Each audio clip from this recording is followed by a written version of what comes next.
Is the sheep preaching hate when he says, I'm not going to let the wolf anymore? If the wolf, next time he comes in here, I'll do whatever I have to keep him off my back. Is the sheep violent or is the wolf the violent one? He wasn't teaching hate, he was teaching common sense. Somebody's knocking him over and stop him. Do whatever you have to do to stop him. The ones that were knocking him over the head were afraid of the fact that he might swing back. So they said, no, he's teaching hate. He's violent.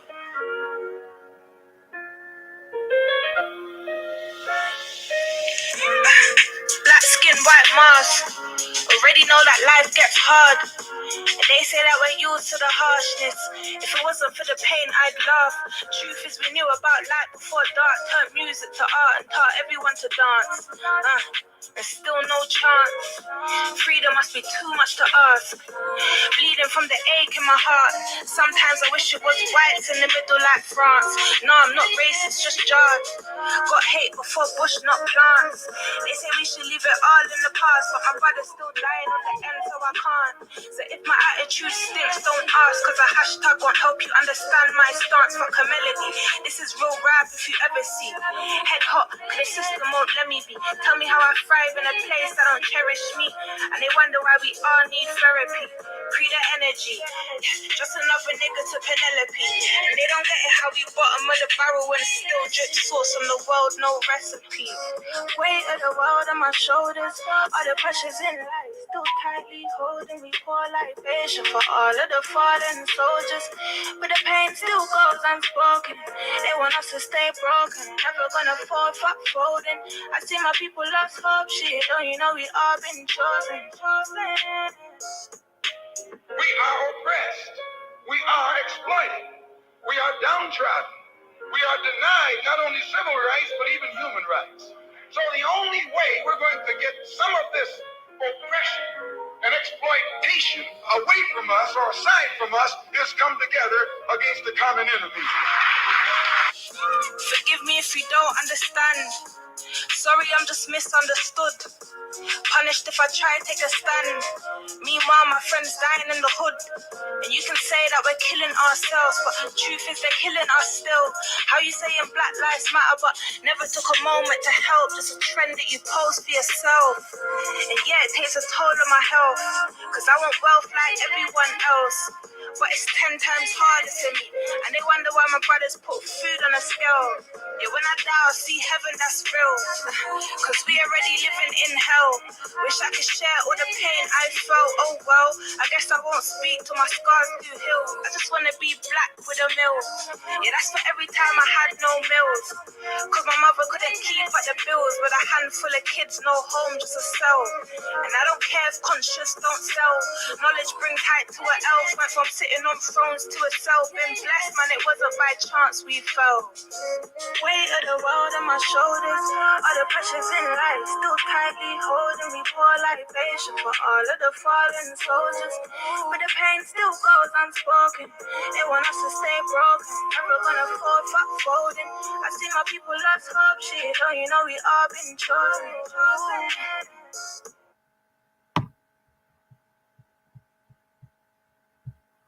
Yes, blessed love, family, blessed love. The more I listen to my baby's tune, the more it just reaches me about our condition at this time. Blessed love, people. See that everybody's in. We're low on moderators tonight, so the text time with me, because I ain't going to be able to deal with all of you anyway. It's going to be a quick live, I reckon, because we've changed to a new time, and it always is a bit slow for people to kind of pick up that the time has changed. If you remember rightly, the time was always 9 p.m. on YouTube, always from the beginning right through.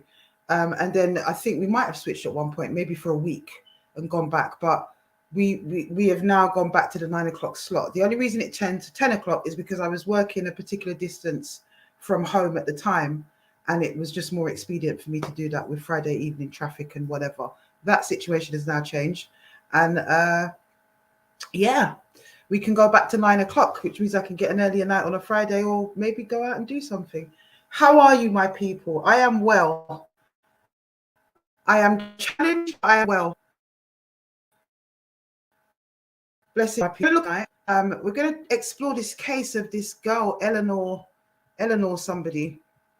What's her name again? Eleanor Williams.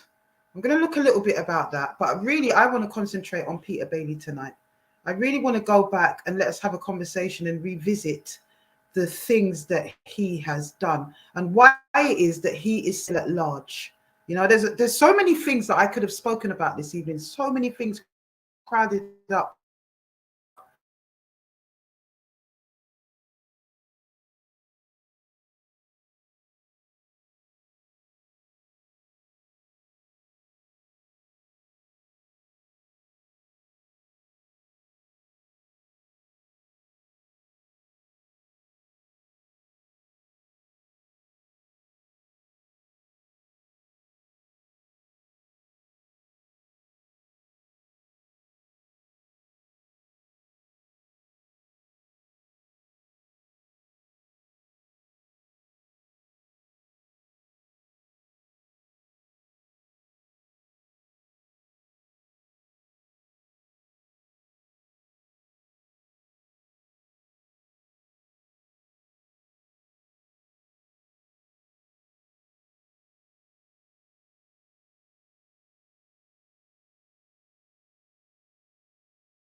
that any better, guys? Can you guys hear me now?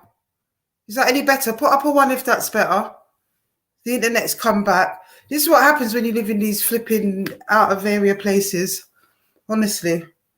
Can everyone hear me? I can see me now, but can I hear me?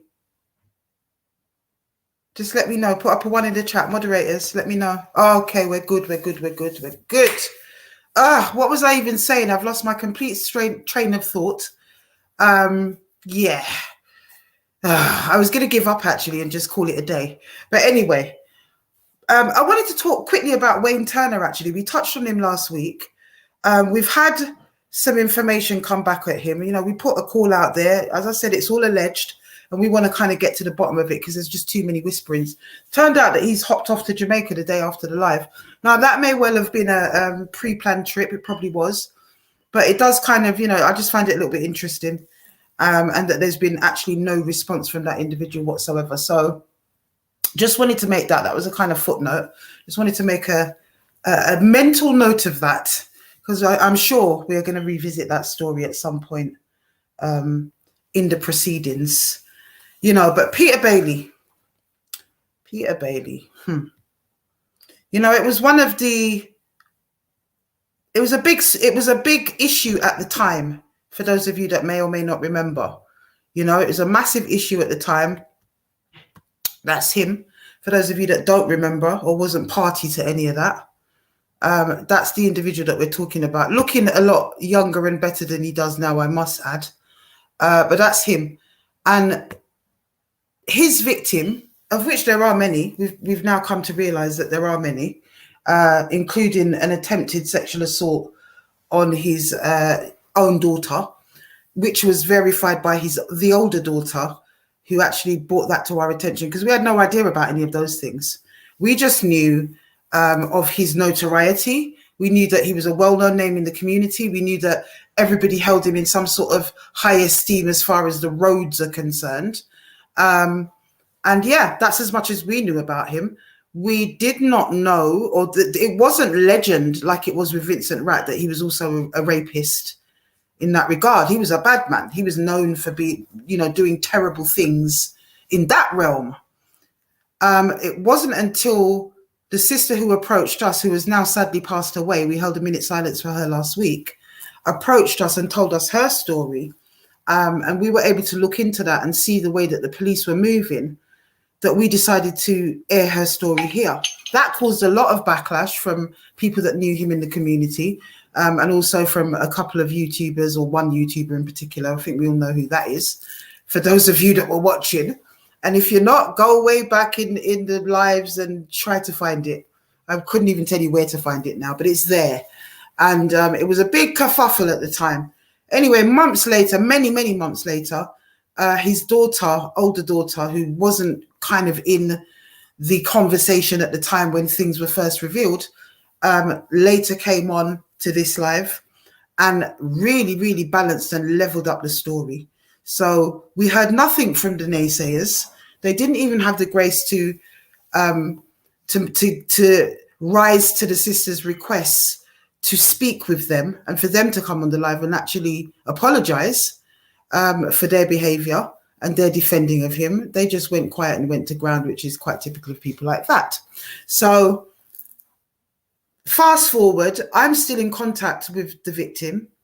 And there's one other individual as well who stayed in contact with the victim, or should I say the survivor, because there was nothing victim-like about that sister. She was a fighter. She was somebody that was not going to give up. And to be honest with you, it's very good that Peter Bailey went into hiding, because my fear was always that sister was going to take the law into her own hands. That's how deeply she felt about what happened. That's how much she didn't get over it. You understand? And it caused a lot of problems in her life moving forward, in terms of, just herself, the bubbly person that she is and was. It kind of, her light went out for a while, that's what I got from my interactions with that sister. And she had a lot of problems with her memory in trying to recall the events, because he'd given her a really whopping dose of a date rape drug. you know, let me revisit the story very quickly. She was out cutting her head. She doesn't even live in this country anymore at that point. She'd moved to Italy and she was back and forth. She was out cutting her hedge, and she was with her cousin, a male cousin, who was helping her doing the gardening. So he must have been, you know, between the back and the front, and she's cutting the hedge. And along strolls Peter Bailey. She knows him from the area from 40 years back. A lot of people in Brixton are connected in those ways, know each other for 40, 30, whatever years at that point. But she hadn't seen him in 5 years. You understand? So it's somebody you know from a long time, from back in the day, school days, whatever. But you haven't actually seen this guy in about 5 years. So obviously it's, oh, you're right, blah, blah, which would be normal. So they got into a chit chat. Her being the warm, welcoming person that she is, was like, oh, you know, come and join us for a drink or whatever. She was drinking lemon water, and they were drinking and doing their thing. It started to get late, not even late, actually, but time had moved on. And her cousin announced that he was going to leave. So she saw him to the door. He said to her, you're going to be all right with that one? Because I think everybody knows about Peter Bailey. She's like, oh, don't worry about Peter. I know Peter. He's cool. Off her cousin goes. And in the space when she left the room to take her cousin to the door, Peter Bailey has slipped out a Mickey, probably Rohypnol, from judging from the symptoms she's told me that she had, probably Rohypnol, and drugged her lemon water. She's come back to the living room. She sat down. She starts drinking her lemon water and continuing the chit chat. And the last thing she remembers is him exposing himself and beginning to masturbate. She then wakes up about 2 days later with injuries, and it's obvious that she's been raped. He also stole her bank card, and the police have obtained CCTV footage of him stealing the bank card, yet they have not arrested this man, not once. So I'm saying, what's really going on in Brixton? What's really going on in Brixton? Because too many times we keep hearing this, you know? What's really going on? Well, we know what's going on. Police informants and his daughter did confirm that to us. She said, my dad's a snitch. I love that woman's courage. She said, my dad's a snitch. You know what was lovely about Sister Layla's testimony was that you could tell it wasn't coming from a place of malice towards her father. It wasn't coming from any of those places. It was literally coming from a place of love. Proper one if you agree with that, those of you that heard it, you know? When that testimony came out, it was so powerful. It was filled with so much love and truth and sorrow for the way that her old man is. There's nobody that could deny the truth of what that sister was saying. And it was corroborated pretty much by his baby mother and whatever. It certainly wasn't denied. Unbelievable stuff. He's an absolute monster. He's a monster and he shouldn't be walking our streets. It continues to go on. I want to talk about something next week that is really case in point of the way that's too many, I can't say all, but I will say that too many of the brothers conduct themselves in our community, especially towards our sisters. It's not on. It's really, really not on. And I just hope that that sister rests in peace. I believe that she will. She was, by all intents and purposes, an amazing soul. You know, she had her challenges like the rest of us, but she was an amazing, warm spirit. And he took advantage of that warm spirit because a less warm spirit would not have invited him in for a drink after not seeing him for 5 years and knowing what kind of guy he actually is in terms of being dishonest and a little bit dangerous, or a lot dangerous actually. But she still just took him as he was. And he took advantage of that. The police are absolutely scandalous. Useless is beyond what they are, you know? So much stuff. I had a very long conversation with a wonderful empress this evening about a brother that's going through something at the moment. And I will talk about that next week. I've got no space for it this week. As I said, it's going to be a short live. Yeah, so moving on from there, because we know what he's about, and we are going to be continuing. That is the bigger point that I want to make. Myself and the friends of that sister, and inshallah, you know, her family will make a concerted effort to ensure that the police bring a charge to that man. If for nothing else, you're going to bring a charge to him for what you've done to that sister. And this will happen posthumously. We will do it in her name, but we can continue that fight. You know, we can continue that fight, and we intend to continue that fight. So, them, you know, they never get it right. They absolutely never get it right. And it's so, so infuriating. It really, really is. The victims always become the perpetrators and so on. But talking of that, this young lady, Eleanor Williams, I want to talk about that for a little bit because I find it really interesting. You've probably seen it all over the news. This is the girl that gave herself a bag of injuries. I mean, I haven't even got the pictures of that.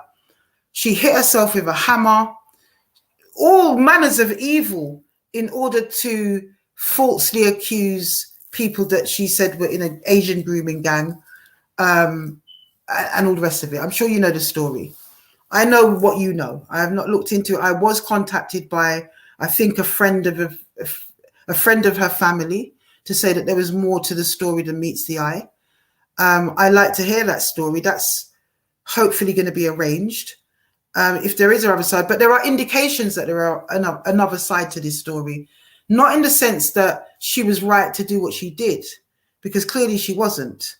And I think she sort of accepts that. But I think there might be, from what I'm reading into at this very early stage, I'm reading into that there might be a mitigation that she wants to put forward, or maybe her family want to put forward, or friends of hers, in terms of what had happened to her. Because it's clear there was a psychiatrist report and other indications that she was actually a survivor herself. And in her childhood trauma, in her unresolved trauma, these were the behaviors that presented themselves. Now, I know from dealing with victims at that level, that's actually not unusual for True. Victims not being able to face their own trauma and speak their own truth, and we all know why that is, sometimes transfer that onto a fantasy or people around them, and they wrongfully accuse them instead of actually telling their truth. It sounds crazy, and it's a lot of collateral damage within that. But I think that more research and understanding needs to be put into that area. That isn't excusing her, but these are the causes and effects that I talk about all the time. When we talk about the breakdown in society, the breakdown in our community, all the nasty things that go on, the off-key baby mothers, you know, the sisters turning to drugs and prostitution and this and that, and creating a feeding factory for the social services care system. And then what comes out the other end of that is angry, feral youth. Look at the basis of that. And that started with a little girl as a mother being violated as a child. And look at the type of thing that it produces. It's madness. Now, I'm not saying that every woman who accuses a man of this, because I believe that fundamentally, I believe they should be treated with the same vigor that a man who's done the act or is a perpetrator or a rapist should be treated. And unfortunately, I felt that her sentence was a lot higher than some rapists when they get their sentences, but that's always going to be the case, isn't it? You know, but her trauma runs deep. It must do. And because there's indications of that, because the psychiatrist has borne witness to the fact that there is something there, albeit that the girl has not disclosed. Of course she hasn't disclosed. That's why she's behaving the way she is, you know? So there needs to be some work done on that to stop it, because it's not fair on these men and it wrecks their lives. There were even men that had committed suicide over what she'd done. You know, when I saw the injuries, I was saying, flipping heck, Sherelle ain't got nothing on this one. I was saying to myself, Sherelle just managed to give herself 2 corker. This girl looked like she wanted to kill herself with a hammer. The level of trauma that takes to self-inflict that way, if only we could really understand that. You know, it's crazy. It's crazy. There comes a point of culpability and self-responsibility. Yes, there is, you know, to seek healing. But I believe she's quite young and maybe she's not at that stage yet. And I don't think that the system, you know, it certainly has failed her. She's a care child. So God only knows what they've done to that Pitney inside there for her to come out and want to take it out on the rest of mankind. you know. But as usual, the courts don't deal with that side of things. There was no diagnosis from the psychiatrist. Well, because she doesn't fit into your boxes of personality disorders and, you know, manic depression and whatever else, schizophrenia you want to throw at her. She's just traumatized. Now, because they have a lack of understanding around that trauma in that world, all they can conclude is that there is no diagnosis. And because the court is anal and only deals with black and white and there is no in between, well, she has no diagnosis, therefore she's wicked. She has no explanation as to why she's doing this. And we're just going to bird her off and probably drive her trauma even further when she's behind the door. It's got to stop somewhere. When are the old guard going to move on up out of the way and allow fresh minds that do understand these things to start to control the system? I'm actually sick of it. I'm really, really sick of it. It's actually insanity. It's actually mental and mad, you know? So that kind of leads me to my next point. So many of you may have been waiting with bated breath. Yeah, no, not really. But in the background for the past year, it's been playing out that we've been waiting for this Tony Clark case to come up. And we've been waiting for it to go to trial. Now, you all know, because I've shared it with you loads of times, I've even made appeals for pro bono barristers on here and really got not much help. And I've been seeking legal representation throughout the whole year for this situation. But in the absence of that, I've had to act as a litigant in person. I've had to represent myself. And I will not be ashamed to tell you, Lord God Almighty, this thing is too much. The level, because it's a very niche part of the law. It's not criminal law. You know, that I can handle. It's not any of those things. It's the High Court and it is a defamation case, right? So there is a lot of paperwork, a lot of filing, lots of things, lots of different rules and regulations and deadlines and whatever that need to be handled. And amongst everything else, with what's going on around me, I found it very challenging. So I made a mistake of, because his solicitors were asking me for information and deadlines or whatever, I was sending them this information, but I wasn't actually filing it in the right place. Now, because of that, and my own just inability to keep on top of it completely, you know, without legal representation and not fully understanding all of it. Some of it, yes. All of it, no. I missed some deadlines and whatever. So they obviously didn't instruct me to do any different. Why would they? It would be in their interest not to. We have our evidence. We've got witness statements. We've got old records, like case notes. We've got recordings of victims. We've got all kinds of evidence to prove what we're saying in this case. Now, I believe that they feel that evidence is too strong, and therefore it was better to go through the back door, to use my vulnerabilities as somebody who's representing themselves and doesn't know what I'm doing as well as your legal team does, and have my evidence struck. They applied for an order to do that. That's what they did.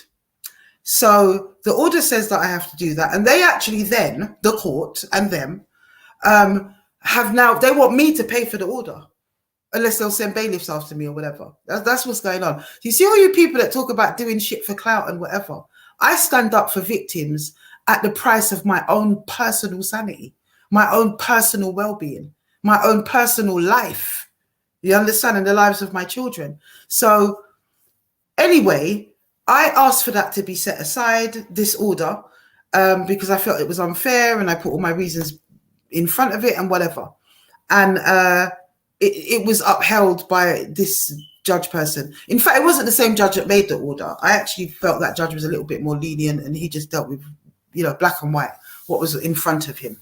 The other one did not like me because I refused to call him master at the Queen's Bench. I thought that, you know, as a woman of African descent, I had a little bit of a problem with that. So I think he really had my cards marked from then anyway. Now, well, excuse me, but I'm not a rich person, so I don't know what they think they're going to get out of this, but it's going to be a really slow, arduous process. Let's just say that. Yeah, less said. But I just don't see the point of this. And rather than you hear the evidence, rather than you listen to the victims, rather than you look at what is clearly in front of you, you know, there is an ongoing police investigation which he lied to the court and said that he knows there's an investigation, but he's told the court that there isn't because he hasn't been contacted. You may well not have been contacted yet because there's an investigation. And I've submitted albeit that I submitted it to the wrong place in the first instance. I've submitted the evidence of this, but the court has ignored it. And they have ruled that my evidence is to be struck out. Therefore, there is no liability and no case to answer for defamation, but there is the door open for him to have damages against him or whatever. I'm like, what kind of a law is this? You know, this is crazy. Imagine, D, crazy. And as far as I'm concerned, I'm kind of done.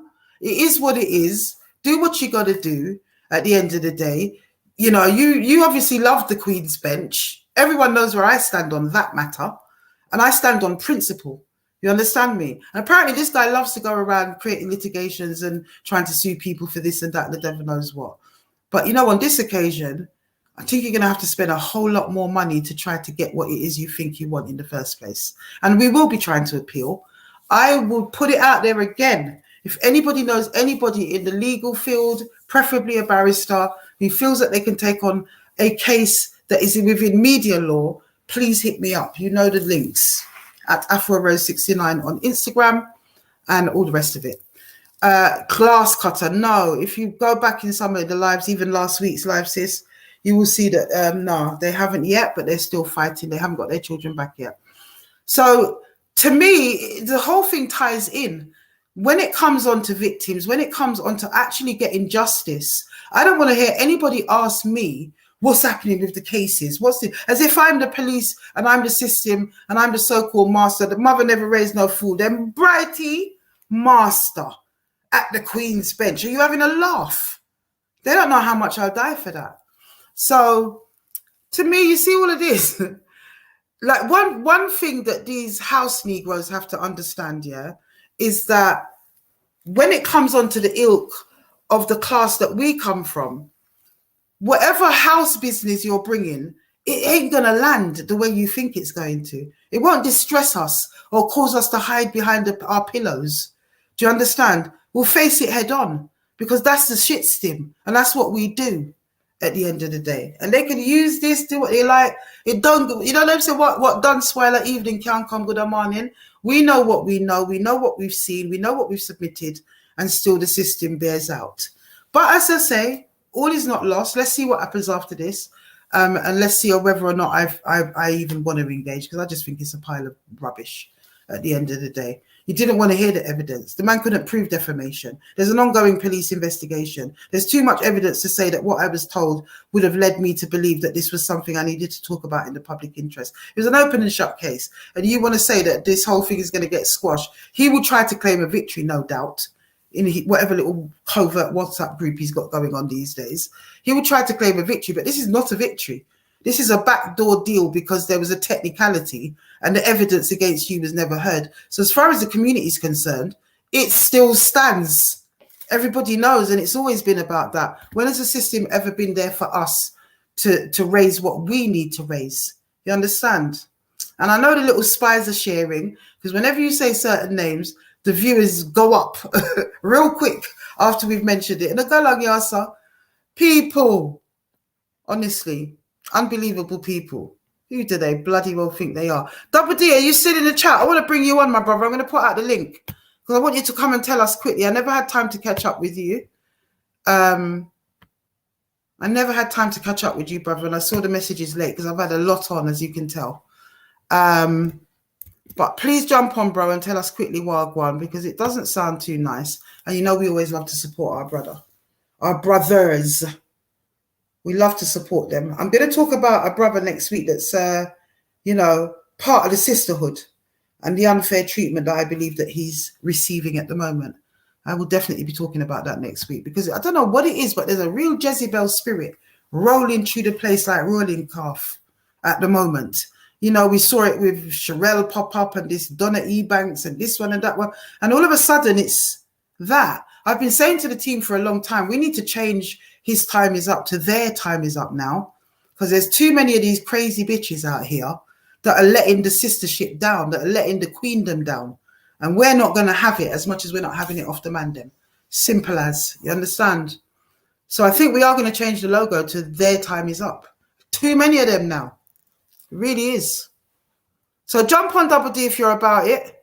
If not, we'll deal with it as it comes. And if not, and if nobody else wants to jump on, there's the link. I'm going to vacate. So it's a short live tonight, my brothers and sisters, for a lot of reasons. But, you know, I need to rewire and I need to process as well. And I need time to do that. Got to be up early in the morning. And it's always a pleasure to stay with you guys for a while. But yeah, jump on Double D if you wanna have that little say there, my brother. I did see you earlier. I don't know if you're still here. Brother, is brother still here? Moderators? Paulette Grant says, who do they think they are? Do they really kiss my teeth? They really believe they be. They don't know, say it's God we serve out here. God is the only master. He's the only conclusion. You understand? He's the only conclusion. And he's certainly the only jurisdiction that I answer to. I'll tell you that much. It's the system, my sister. D says, I can't comprehend this madness. I don't think Double D is still here. Too many damn house ones. Oh, of course. Yeah, we can fundraise next week. And we do need to fundraise. I need a bloody barrister. I need to get this thing sorted, man, and get it out of my hair. It's a crazy one. Thank you for that, Paula Smith. Big up all the males battling against the Jezebel spirit. It really is a Jezebel spirit, though. The way I see these sisters behaving and the wicked things that they're going on with and doing, you know. And like I want to put it out there again. I'm by no means condoning what this little girl Eleanor Williams was going on with. I'm not condoning it, but I am saying that we actually need to look beneath the surface and understand why a young girl like her would be carrying on like that. But when you look under it, it's all about, it all comes back to these paedophilic men anyway. It's a mad cycle. And you do have to kind of have a head for psychology to really understand it. Most people just shut that down. Nah, there's no excuse for it. It's not an excuse. It's a reason. There is no excuse for it. But there are reasons, you know. There are even reasons why pedophiles are the way they are. Doesn't mean that we support and condone them. You understand, my brothers and sisters? So maybe we all need to swat up on some, I don't know, psychology 101 type of stuff and try to understand people. Right, Double D doesn't seem to be here. I'm going to put out the link. It's on the screen, but I'm going to put it back in the chat just one last time. See if anyone wants to come on and talk about any of these issues. If not, need to jump off, my brothers and sisters. And next week, we're going to have a fuller live. For sure. I think 45 minutes is decent enough. Most people tell me that, you know, the lives go on too long. I've been advised to cut them down a little bit, you know. But we'll see. We shall see. No takers. No takers. Exhaustion right now, my brothers and sisters. Dee says it's organized crime and corruption. Absolutely, my sister or brother. I think you're a brother. Organized crime. Legalized organized crime. The lot of them. It's exactly what it is. But, you know, like I said, less said for tonight. It is what it is. I believe I'm able to talk about my story and how I feel about the proceedings and what it is. And I believe I'm allowed to have my beliefs. And I know what I think. And I know what the His Time Is Up family or community think at the end of the day. But there's a lot that's been going on there. Lots of intimidation of certain witnesses. And a hell of a lot more going on. And the police have not told us that they're not investigating. They've not said they've stopped.